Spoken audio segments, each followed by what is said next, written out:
Just want to start off with saying welcome everyone to 1 Year 24 podcast.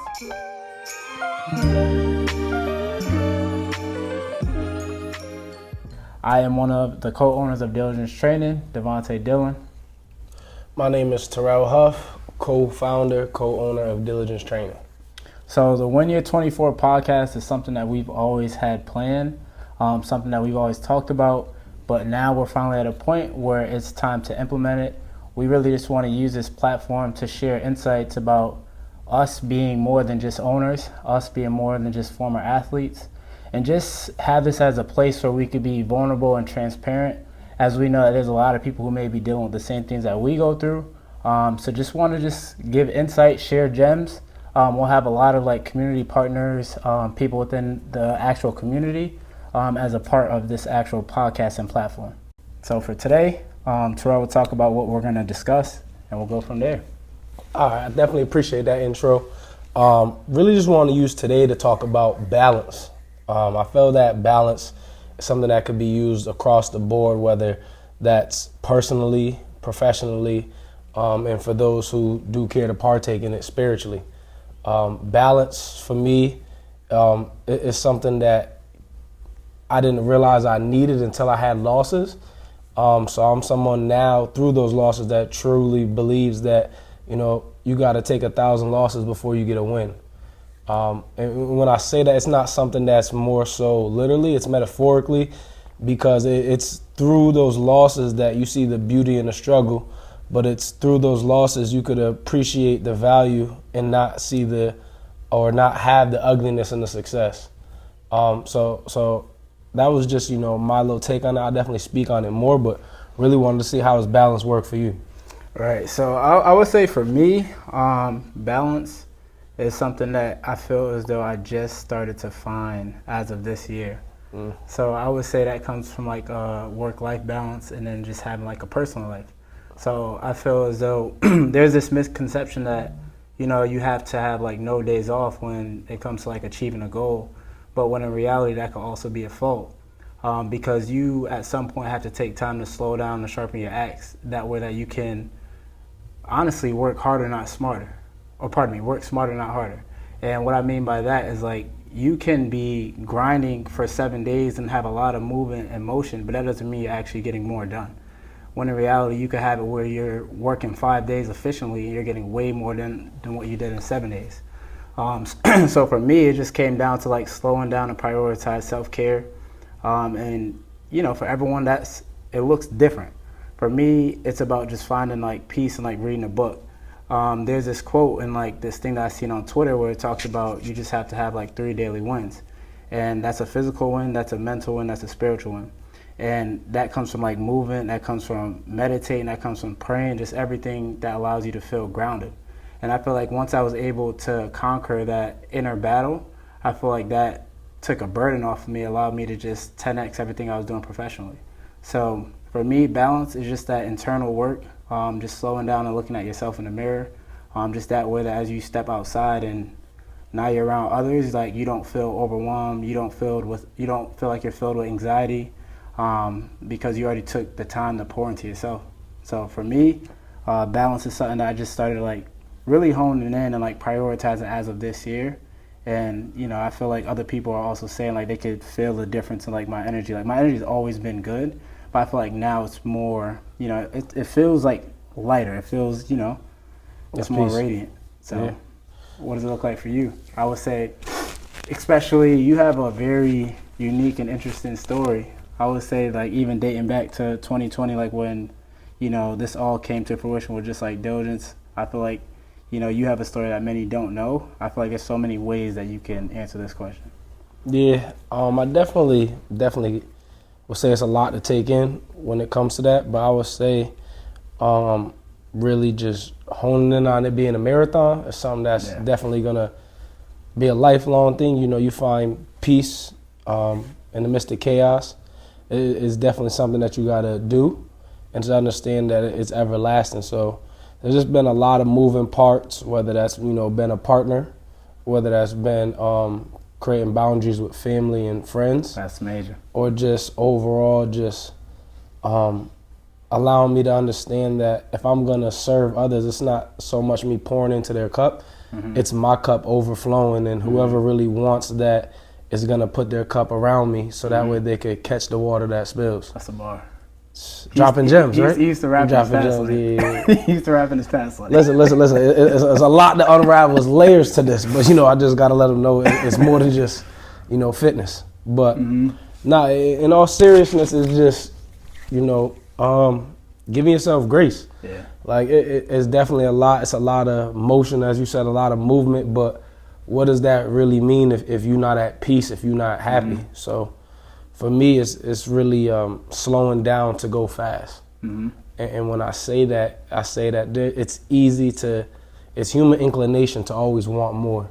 So it's never the destination, it's never the reward, because once you get there, it's what's next. And I would say, as an owner, that's what I was doing. It was, okay, we got this.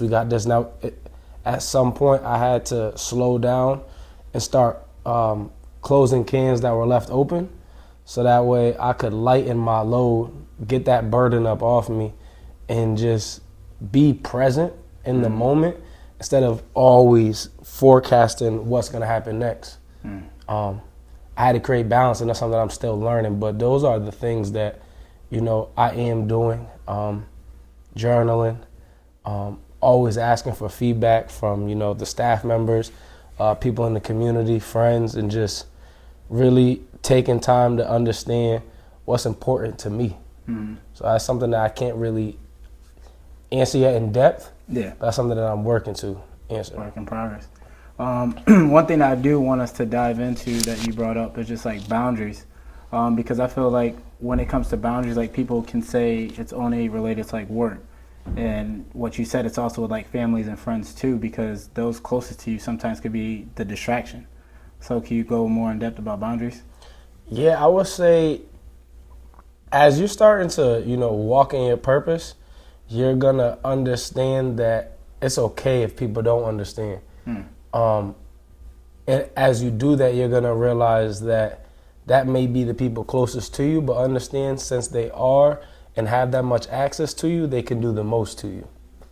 So it's not personal, but it's unlearning to relearn. It's being able to be proactive. It's understanding that I can't take care of you if I don't take care of myself. But if I allow you this much access to me with no boundaries, we're all just big kids. We're always going to cross that line, and we want to see how far we can go. So it's not really personal. It's just I have to reteach you how to treat me. Right. And when I do that, I'm doing that with boundaries, because I have to protect myself, because at any moment, although you're leaning on me, if my situation doesn't work out, I got to figure this out. You could easily go do whatever else you're going to do. Right. So it's not personal, but it's just allowing me to be at peace, knowing that I'm at peace. Right. And my peace is priceless. Right. So I think that's where the boundary comes from, is that it doesn't matter, friend, family, whatever it may be, it's not worth my peace. Right. And I think when it comes to boundaries too, like people always go the path and the route of least resistance. But I feel like when you're developing as a person and growing, all of this is uncomfortable. And that's something that you and I spoke about, where it's like we've been uncomfortable for years. Like every day something new happens that puts us in an uncomfortable position. But we have learned to be comfortable being uncomfortable. Yeah. And I think just that realm of boundaries, like that's something that's, again, like that's an ongoing process, because people are looking at you like, oh, that's the Terrell from high school. Oh, that's the Terrell from middle school. Now you're transitioning to being the owner. You're transitioning to being, you have so many other things that you're now doing where people have to reframe just like the perspective that they're labeling you. So I think for you, that's just like a situation where like you're going to continue being uncomfortable because people are going to keep challenging you to see if you're the same Terrell from middle school, high school. Yeah. So I think that's powerful. Yeah, no, I definitely appreciate it, but I also just think you get to a point where it's just, I don't have to prove myself to anybody. And, I think through growing up, you don't know what you don't know, so you were proving it, but it's just like, what did Drake say? Like, we're going to see who's still around a decade from now. It's like, Right. I'm not worried Right. about what you think or what you got going on, because there's more than enough for all of us to eat. If you are worried about me, I'm praying for you. Right. You know what I'm saying? I pray that you could get over whatever you're dealing with, because I know you don't mean to do what you're doing. So I'm good, beloved. Right. I am good. Yeah, and I think that's very key, very important. Again, like, just when it comes to just like overall like personal development, I feel like this is a side that a lot of people just don't know about us. Is like, we literally personally take the time to create boundaries amongst ourselves as like friends and business owners. So I think that's what also allowed us to grow, is like the fact that we're able to have conversations that are about the business and like keep it about the business, and then we're able to still be friends outside of this. And I think that's something where it's like, had we not had that, one of the two would have fell through the cracks. Yeah. So that's something I could say is like, for anyone that's like tuning into this, is like, no matter your situations with who you're with or who you're dealing with, is like, you got to establish your non-negotiables just that way that you could create healthy relationships. Would you want to be able to touch upon, with me doing my own thing in fitness, you doing your own thing, when we came together, that mesh, but more so speaking upon how the boundaries were implemented? Because a lot of stuff was organically, but yeah, speaking upon how we would greet each other, right, how we would do wellness checks, how we would say, hey, you sleep in today. A lot of things weren't said, but it was understood. Right. So I would say, so like, when we initially started back in 2020, it was a transition where you were at another facility, and I was currently doing it on my own after I got out of another business. And as you started to come on board, as you said, like, there was a lot of things that you were doing without us necessarily like speaking, but I think that was through our foundation of like chemistry as friends. But with both of us also having our masters in business administration, I think we both knew right from wrong, in the sense of like doing things that's like documented, having systems behind things that we had to do. So I think with time, we both saw as though it's like, all right, if we're actually going to work together, we got to have things in writing. And I feel as though once we took that initial step, everything else from there, we just followed that same suit, and we treated each other as such with the most like respect and professionalism.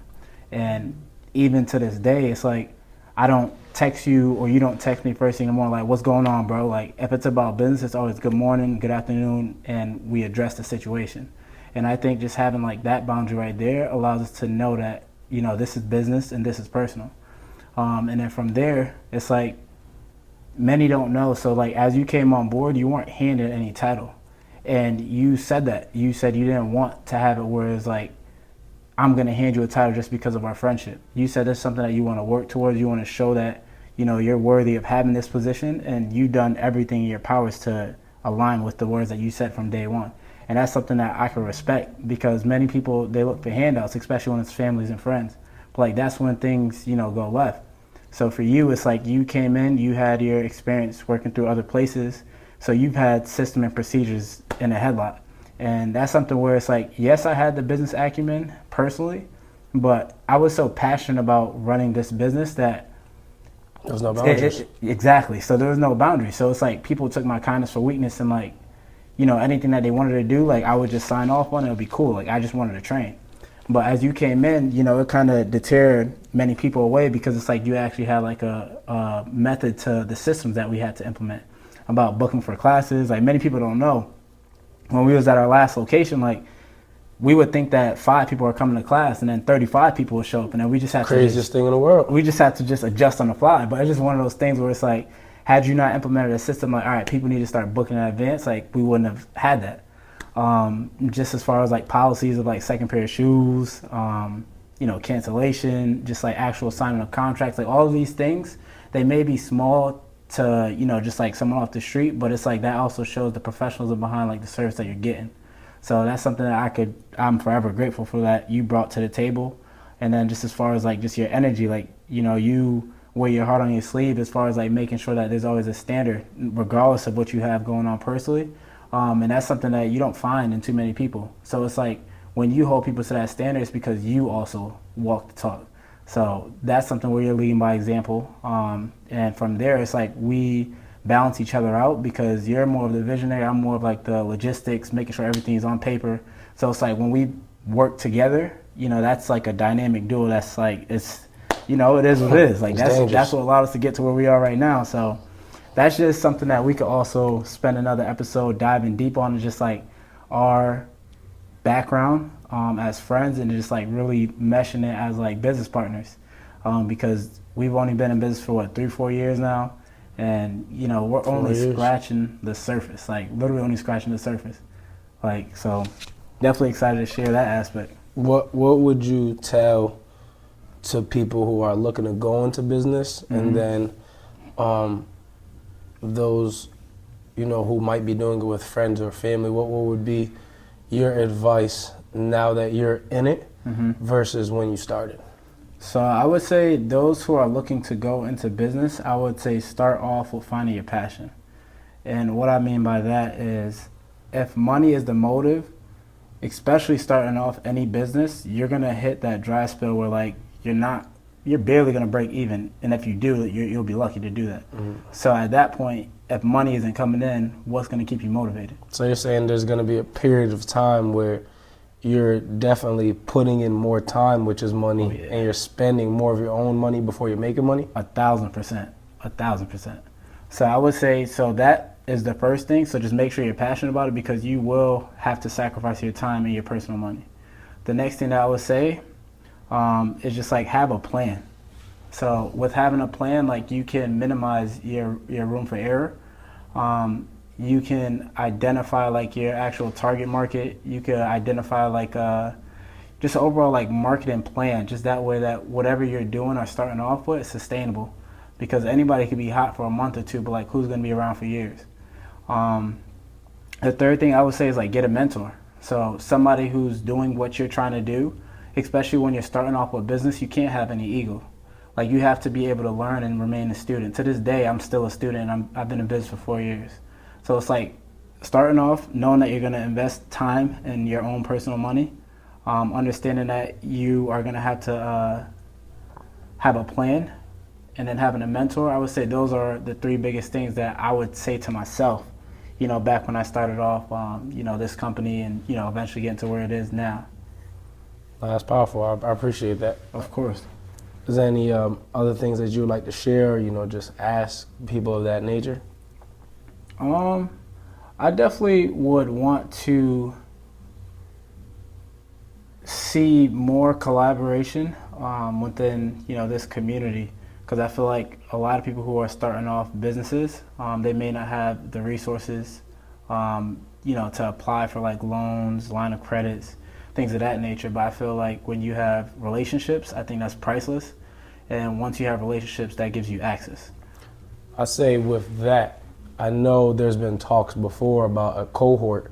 Is that something that, you could see the company moving in that direction going to? So that way, as us being owners, us having that dynamic, us failing, the goal is to always make it so the people who come after us have it easier. So that's something that we've definitely been in discussion about, is just like having a cohort for small businesses and entrepreneurs starting off who don't have, the relationships, the opportunity to scale, or just like even the startup to get it going, but they have the idea and vision. So we want to create a cohort that way that they can, now build relationships and, get that initial startup capital, just that way that they can actually implement their ideas. So that's something that we do have on our radar, God willing, that'll be something we can roll out into the next year.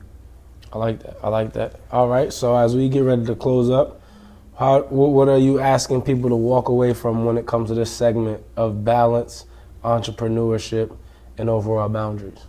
So I would say biggest takeaway from what we did today is to just slow down. I truly believe that slowing down is moving fast, and when you're able to slow down, you're able to reassess and cut off dead weight. You're able to sharpen your axe. You're able to pour into yourself. That way that you can be of service to others. So I would say biggest thing that I want everyone to take away from today is just like slow down and go fast. I like that. I'll pass that same question on to you. I would just allow people. I would like people to allow themselves to give yourself grace. You definitely need to see it before you believe it. And then when you do, actually have an action behind what's going on. So, to piggyback off what you're saying, it's, get a mentor, surround yourself around like-minded individuals, and don't just jump off the deep end without an actual, life source. Just like people going to the pool and, they had the floaties. It's like, I'm all for you taking that leap of faith, so to speak, but have actions behind it, because even with plans, you're going to fail, but at least you have some sort of structure behind it. So it's just see it before you believe it, have grace, and just live in the moment, because it's really a marathon. Once you get to each mile mark along that race, you're always going to be thinking about the next mile. Right. So just enjoy that process, because during that process is when you really become who you want to be. Right. That's powerful. So that's 1 year 24. This episode 1. A million more to go, baby. A million more to go. Thank you.